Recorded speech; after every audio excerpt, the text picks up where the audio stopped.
Hello and welcome to the Indian Beat. Today is Friday, January 31st. Back in this day in history, in 1865, Congress passes the 13th Amendment, abolishing slavery in America. In 1961, The Misfits premieres in New York City, final movie for Clark Gable and Marilyn Monroe. The Beatles performed their last live gig, a 42-minute concert on the roof of Apple Corps and HQ in London in 1969. And in 2015, 17-year-old Lydia Ko of New Zealand becomes the youngest golfer in men's or women's golf history to be ranked #1 in the world. All this happened on this day in history, January 31st. Varsity girls sectional basketball tourney tickets are for sale at this time. You can purchase your tickets from table tonight, or at the high school office. All session tickets are $10, which gets you into the tourney all 3 nights. These all session tickets will not be available at the door. Single session ticket price at the gate each night will be $6. The Union City girls will play Tuesday night, February 4th at 7:30 p.m. against Randolph Southern. The sectional is being held right here at Union City again this year. EXHIBITS. That's correct. That is correct. You are the winner. Congratulations. Oh my goodness, what a great competition. Yesterday, the 7th and 8th graders participated in the spelling bee. The runner-up for 8th grade was Josiah Bowers, and the overall winner was, of course, me. The runner-up for 7th grade was Becca Overlease, and the 7th grade winner was Ryan Miller. Congratulations. The Indian boys host Blue River tomorrow night in a varsity-only contest. Tip-off for this game is at 7 p.m. Come out to support the boys team, or you can watch it on K.I.S.S TV, K.I.S.S Livestream, and K.I.S.S Facebook Live.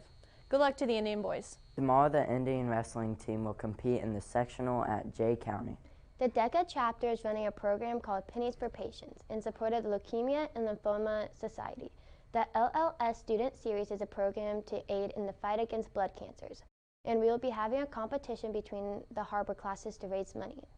DECA will provide each class with a box for students to put any spare change/cash into. This will run from February 4th to the 21st. The goal as a school is to raise $500 in total. The class that raises the most money will be awarded an ice cream party. For lunch on Monday, we are having hot ham and cheese sandwich, green beans, glazed carrots, mixed fruit, strawberries, and a wonderful yet graceful milk.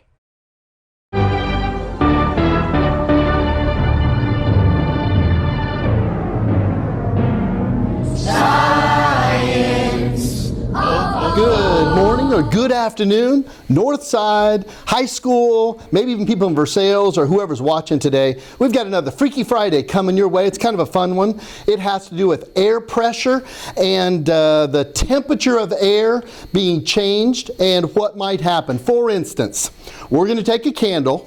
I'm going to light the candle. Then I'm going to pour some food-colored water in around the candle. Then I'm going to take a flask. We'll tape it upside down and place it over the candle down into the water. Now we all know for a flame to burn, it has to have a heat source and oxygen and then fuel.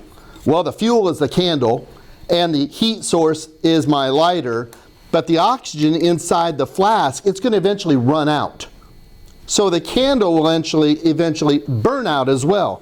Can you predict what's going to happen after the candle goes out, or maybe even just a little bit before? Watch carefully what happens, and we'll explain it at the very end, okay? Here we go. Let's put some water in here without getting it on the candle.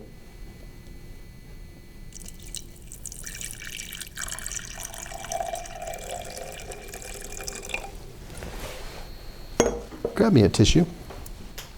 I get just a tiny bit of water on the candle, and I really don't want any water on the candle because it will absolutely not burn very well.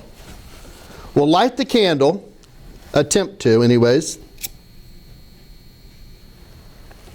Candle is lit. I'm going to take the flask, put it over the candle. You predict what's going to happen. Are you ready? It's still burning. It's burning up the oxygen, but it's giving off carbon dioxide. It's heating up the air. Watch and see if you see any air bubbles come out the bottom of this flask. Candle went out. What's happening? Oh my goodness.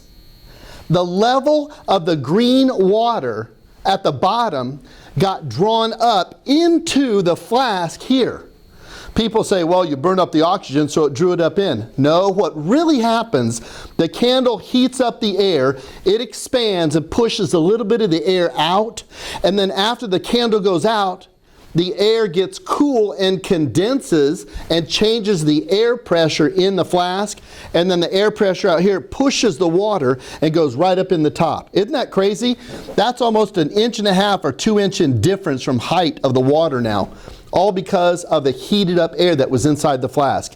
Now you know just a little bit more about air pressure differences and temperatures that can help change air pressures as well. Hope you guys enjoyed the experiment. You guys have a great day.